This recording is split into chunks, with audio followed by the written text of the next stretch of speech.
to the Engineering Influence podcast from the American Council of Engineering Companies. Thank you for listening. If you are joining us on ACEC's YouTube channel, thanks for watching as well. My name is Diana Alexander, and I'm the Director of Private Market Resources at ACEC National. And today we're going to interview industry expert Jay Bowman with FMI, who will provide his market insights and forecasted trends that are impacting our industry. So I just wanted to tell you a little bit about Jay before we welcome him on. He is a partner with FMI and part of FMI's strategy practice in particular. And he advises clients on a range of strategic decisions, including business diversification, market entry, and competitive positioning. He also co-authors FMI's annual U.S. and Canada Markets Construction Overview, similar to what we are going to take a look at today.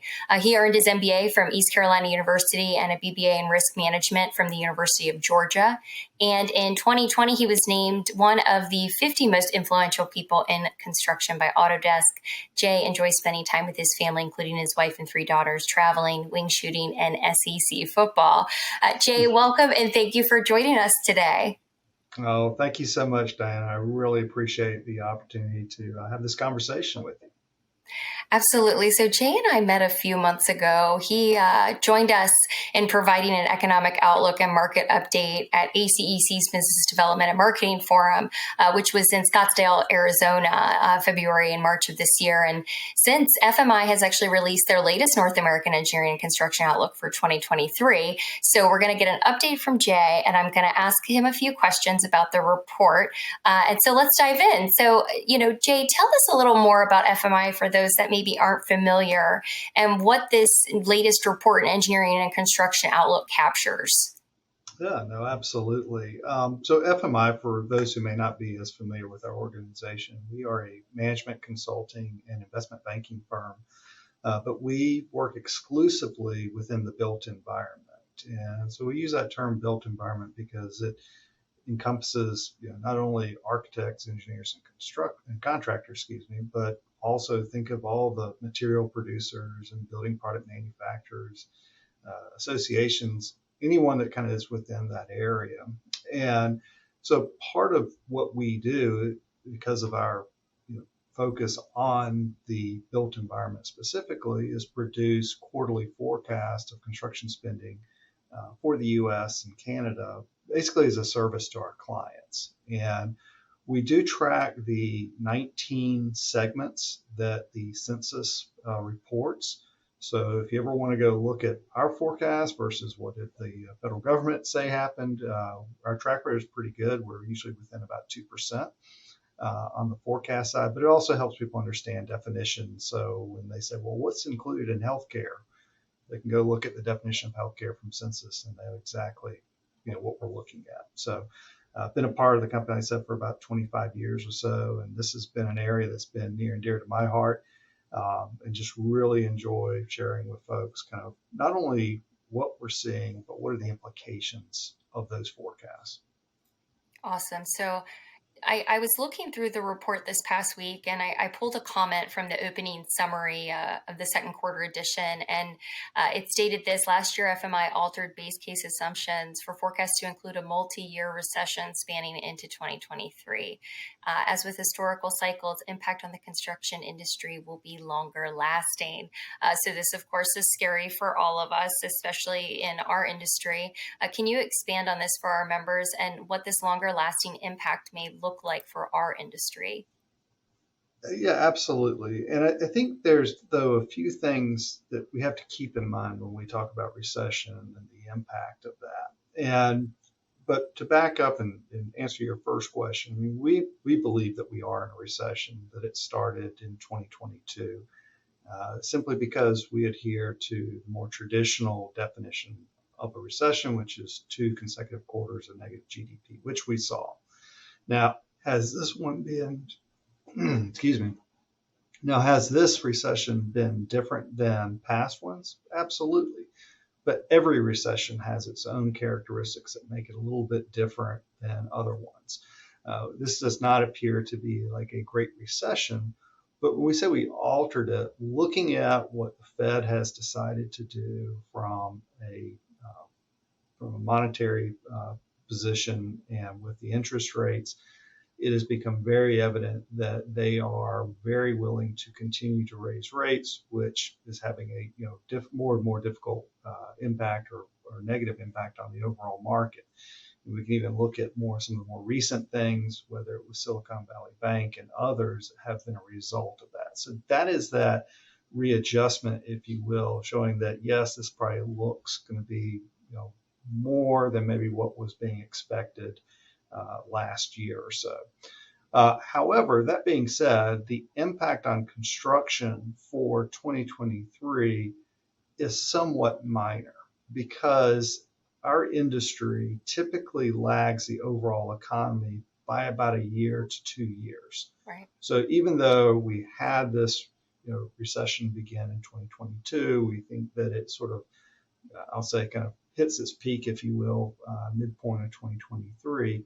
We wouldn't really feel the effects of that until about a year or two later. So really 2024, 2025 before we'd see that low point. So even for 2023, you're looking at total construction spending in the U.S., we just focus on that for now, being down about 1%. But that's total construction spending. So in 2022, it was roughly $1.8 trillion. So it's really kind of 1.8, 1.79, that kind of range.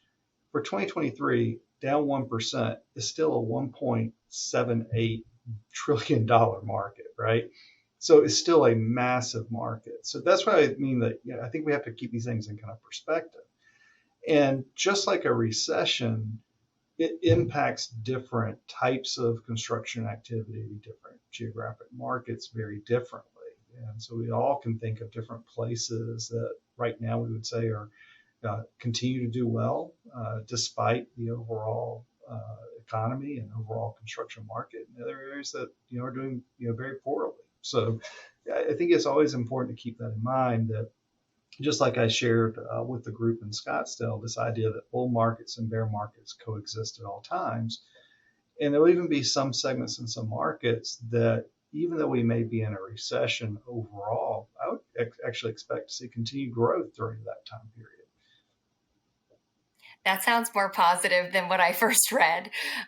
So I just want to point out for our listeners, when Jay says, construction put in place and we're looking at those CPIP numbers, for those not familiar, I just want to call out for our design engineers that those CPIP numbers do include design and construction spending. So we are looking at a full picture. It's not just construction. So that's why this is important, and that's why we're looking at this data. I wanted to focus a little more on a particular market. Tell me more about the single-family residential and home improvement markets. The report reflects a steep decline in overall industry spending there. How long will the declines last, and what else can you tell us about that? Yeah, that's probably the single largest impact on the forecast. So when I told you that our current forecast for 2023 suggests that total spending would be down by 1%, well, like I said, that nothing is really down 1%. Yes, the total construction spending is down 1%, but it's all these different segments, as I mentioned. So single family homes, we are projecting about a 16% decline in construction spending put in place in 2023 versus 2022. But when residential construction spending represents almost 50% of all construction, that has an outsized influence. So that's where that negative 1% is really kind of being impacted, if you will. In fact, outside of residential, every single segment in our forecast is actually projected to be up in 2023. Total non-residential buildings up 10%. Total non-building structures, think of that as heavy civil, up 6%. But for the reason why we're seeing single-family homes dropping off is a combination of two things. One is just like we were talking about with the interest rates. With the amount of increases we've seen now with mortgage rates, and the impact of that does have a direct impact on the decision for people to buy a home or to put off that purchase to maybe buy something smaller or whatever it may be. Secondarily, what we've seen is that increase in pricing has started to kind of slow. So we're not seeing that same type of price escalation, if you will, which has really allowed some people to essentially sell their homes at a very large profit to be able to go buy another home. So maybe them staying put as well. So with that, and just some of the broader things we've seen in the economy, single family homes is typically one of those first areas to really get impacted. And we would probably say that you'll continue to see this slide in single family home construction until about 2025. That would be the low point before we see it to start to creep back up again in 2026 and then 2027. So conversely, there you stated non-residential, non-building structures are actually expected to be up as opposed to the residential market, single family in particular. So what markets are actually going to see the largest rise, and why is investment up there, and how long will that last? And I also saw in your report that commercial actually takes a decline after a couple years as well, following the single family decline as well. So will we see other markets follow that same trend? Why are they up? How long will they be up? All right, so it's a great question. I think it's important to think about it in two ways. One is, how does this year compare to last year? But then I think more importantly, and where I think a lot of people should really be thinking about is, well, what about the next 5 years, right? This year is somewhat in the bag for a lot of people in our industry. Their projects already, kind of sold and on their way. Like I said, it's a put in place forecast. But those that we would see strong growth this year, the two strongest areas in the non-residential building, think of it as like vertical construction, would be lodging, so hotels, motels, which is actually up 16% this year, and then manufacturing, which is actually up a whopping 27% this year. Now, there's a little bit of things we have to think about in that regard. So up 16% lodging is great from a percentage standpoint, but it's not one of the larger segments, right? So it's somewhat smaller. So we're talking about, roughly $21.5 billion, U.S. wide in 2023. Manufacturing, which is up 27% by comparison, you're talking about a $138 billion market, so multiple times larger than lodging. But the reason for that are somewhat different. So on the lodging side, that increase has largely been driven by the pandemic, how that's waned, and now service industries are back. People are traveling again, business travel is back up, all that, vacations. That's what's really driven that near-term 16% increase, if you will. On the manufacturing side, a little bit of the same, but also a lot of the onshoring and also just the investment in certain areas. So we say manufacturing, but manufacturing is made up of a whole lot of different sectors. So pharmaceuticals, biologics, life sciences, very strong from a manufacturing standpoint, what we're starting to see from an EV perspective. So that's had a real increase on the manufacturing side. Longer term, lodging we think would start to flatten out, back to kind of a more of a normal routine. It's just coming up off of a really, low, if you will. And while manufacturing we think will continue to grow, over the next couple of years, it'll probably start to take a hit in the later years. And it's not because manufacturing goes away or anything, but there's a strong push now to develop a lot of these new facilities and plants that then just becomes a capacity issue. Okay, we've built this capacity, then it just takes time to catch back up with it before we start another wave of building more manufacturing type facilities. So on the non-residential side, those would be the two biggest ones. But other gains we're seeing are in the commercial space. Again, commercial follows residential. So residential has been up, a lot over the last 2 years. Commercial kind of follows that. But as we've said, residential is starting to come back down. This year and next year, we'll start to see that impact the commercial market. So where the low point on the single family home side might be 2025, 2026 will probably be the low point on the commercial side. The other two areas, amusement and recreation, very similar to lodging. Again, with the service industries, how they've opened back up, people traveling, that's been a large part. And then transportation, which I know it's included in non-residential buildings. These are things like airports, ports, rail, mass transit, that sort of thing, up as well, and will continue to be up over the 5-year period. But that's largely the result of what we've seen from federal funding, particularly from the IIJA. That's been a large part of that. So those would be the areas that we would see, I'd say, the strongest growth. Then in the non-building or the heavy civil side, the real big gains are in highway and street. up 10% this year, up 6% on a compound annual growth rate over the next 5 years.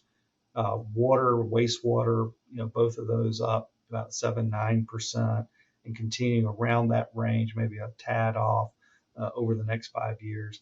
And then conservation and development work, which is really, think of like environmental. So a lot of things like dams and levees and other things related to like brownfields and things like that.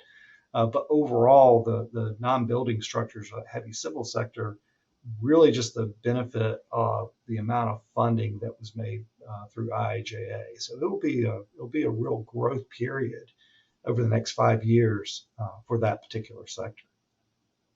Right. Everything that I have been reading lately and in tracking the U.S. Census Bureau and numbers that ACEC looks at as well, we're seeing the same. Manufacturing boom is something I'm going to publish in our next private side article, so it's very much real and very much there. So make sure you guys catch that and read that soon. I did want to also ask you about another indicator that you guys report on, which is the Non-Residential Construction Index, or NCRI. This portion of the report forecasted a decline in engineering and construction opportunities ahead. What does this mean for us, and how long will that last? Right. So the non-residential construction index is, very similar to how you might think of the ABI, right, for architects, but this one is for contractors. And it's just a sentiment index that just says, hey, do you feel like the market is expanding or contracting? Any score over 50 would suggest that the market is in expansion. Anything below a 50 would be in contraction. And so the contractors that we survey for this, who participate in this survey, the most recent rating or score that we have was under 50. It's slightly better than it was the prior quarter, but it's just saying that, hey, there's concern. It's not way below 50. It's kind of right there, just below it. So I would call it, kind of cautious, concern about the marketplace, particularly when I've talked with contractors that are taking this because of the sentiment survey. But I think it aligns overall what we see from a total construction spending. So again, that kind of down 1%. And it reflects a lot of what we're seeing in the news, obviously with the Fed, rate hikes, et cetera. But when you really start to talk to them, a lot of these same contractors will tell you that, well, we've got the biggest backlog we've ever had, so there's a lot of work going on. But I think it's just that concern about, where things are, what's been talked about. And if that recession were to, I say worsen, or just how people are interpreting it for 2023, I think that's having more of that perception on the NRCI than necessarily reality, if that makes sense. Right. So I wanted to look a little more at the markets in particular that you laid out that will experience growth. And your report shows that average investment growth is expected to rise, in particular in office, healthcare, amusement, recreation, sewage, waste disposal. You kind of touched on IIJA and the public spending there. But is there anything else that this increase in investment can be attributed to for these markets? And aside from the return to post-pandemic traveling and lodging and amusement and recreation numbers? Yeah, I think the office one is a good example of this because, all the talk of, well, we're going to start working from home and all the remote and people not being in every day. And while it has had an impact on office in general, we've actually seen an increase, for example, in Class A office space, amenities, those types of things. So there actually has been some growth. I don't think it's necessarily very long term, but I do think that we continue to see growth in that area. But the second part of that is really, well, what do we mean when we say office construction? So currently, data center construction is actually included in office space. And data center construction spending has been, probably the hottest growth segment next to multifamily construction spending over the last several years. And while there's some slowdown in terms of the amount of data center construction near term because of cost escalations and things like that, it's still a very robust growth rate over the next couple of years. So that office number, that growth number, is really sort of a combination of those two things: the increase in the Class A space, which has a higher price tag to it, as well as that data center, which is really, I would say, the primary driver. Data centers right now about 20% of total office construction spending, but growing at double-digit rates from now until 2027 easily. So that's one of those. You mentioned on the water wastewater side, again, that's more of just the funding mechanisms in place from a federal perspective.